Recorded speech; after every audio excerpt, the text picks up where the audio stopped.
Nations Mountain Ambassador is currently in the country and is currently in Kenya to assess the state of Kenya's mountains, most notably Mount Kenya, one of Kenya's main 5 water towers. And KTN's senior reporter Carol Nderi accompanied the ambassador, who is also a Tibetan monk, to the Mountain Kenya forest in Embu County. Kenya is yet to attain the minimum desirable forest cover of 10%, the United Nations requirement. With concerted efforts, however, and a focus by stakeholders to reverse deforestation in the 5 main water towers of Kenya, Mount Kenya, Aberdare Ranges, Mau Complex, Mount Elgon and Cherangani Hills, these efforts are likely to bear fruit by the year 2030. In the spirit of not asking what your country can do for you, but what you can do for your country, a group of women in Embu County are raring to go. At the base of Mount Kenya Forest in Embu, reforestation is a mantra that they live by. The Wamiti Kambevo Women's Group plant trees in this half-acre parcel of land in Kambevo in Embu. Kambevo means the cold place. The Wamiti Kambevo women receive seedlings from the Mount Kenya Trust and replant them inside the Mount Kenya Forest. Perhaps it is this remarkable and commendable job that brought the United Nations Mountain Partnership Ambassador to Embu, His Holiness the Drikung Kyabgon Thinle Lhundup, who is also a Tibetan Buddhist monk and community leader.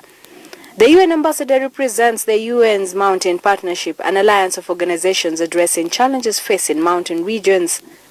Here I want to say that our future tires in the mountain and how we treat the mountains now, we determine that our future will look like.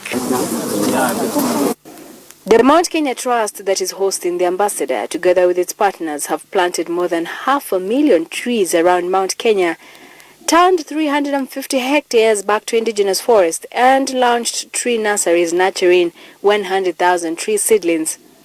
Environmentalists and conservationists say the bitter truth is that many Kenyans take conservation matters for granted.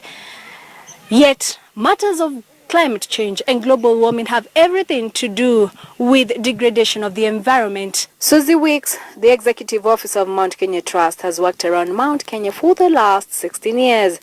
From the time the forest was a lush greenery to the period when things deteriorated badly in terms of illegal logging, she now says that there is a remarkable improvement.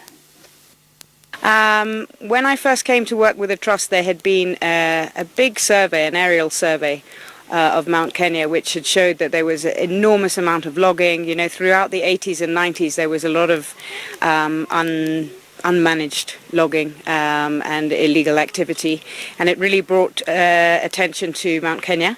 And that's one of the reasons the Trust was set up, to work with the government agencies. At the time there was the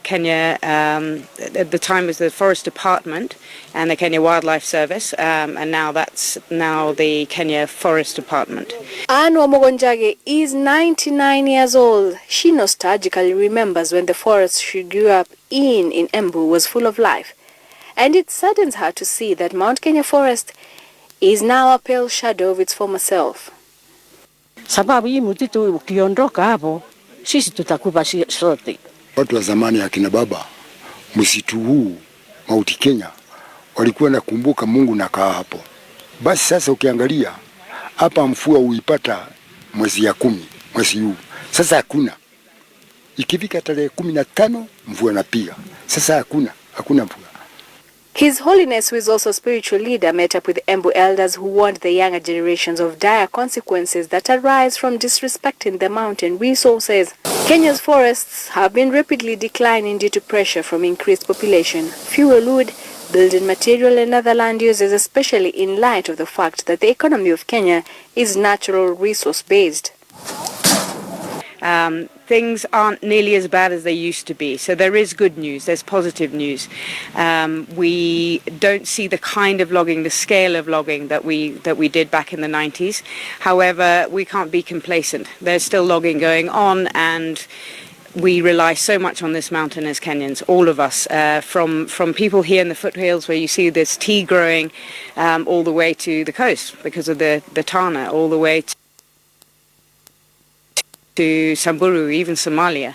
Carol Nderi, KTN News.